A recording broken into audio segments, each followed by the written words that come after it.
હવે આપણે કરીએ છીએ બ્લોસમ આર્ટ. એના માટે આપણે જોશે કોઈ પણ સારી કંપનીનો બ્લોસમ જેલ જોશે. મારી પાસે અત્યારે કેમેલિયનનો છે બ્લોસમ જેલ. હવે હું કરીશ નેલ ઉપર બ્લોસમ અપ્લાય કરીશ.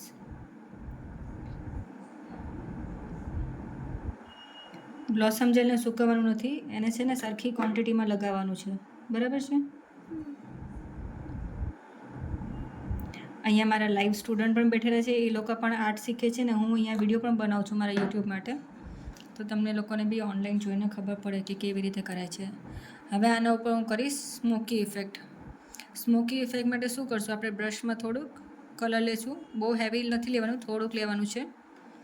જો બ્રશમાં કલર કઈ રીતે લેવાનું છે, આ ડોટિંગ મેથડ છે. બ્રશની ડોટિંગ મેથડ આ છે કે બ્રશમાં પોઈન્ટ ઉપર આવી ગયો છે કલર, પછી એને વાઇપ વાઇપ વાઇપ એ રીતે લેવાનો છે. ખાલી બ્રશમાં કલર હોવો જોઈએ, એને પેલું નથી કરી નાખવાનું, ભરી નથી નાખવાનું બ્રશને. પછી એને અહીંયાથી મૂક્યું, apply apply apply apply apply. આને સ્મોકી ઇફેક્ટ કહેવાય.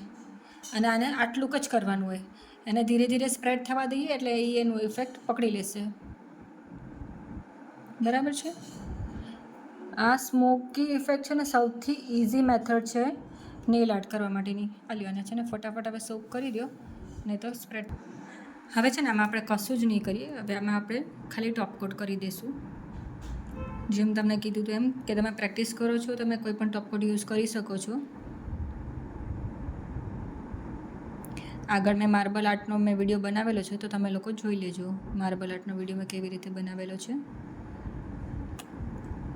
હવે આને 60 સેકન્ડ સોક કરી દઈશું ટોપ કોટને.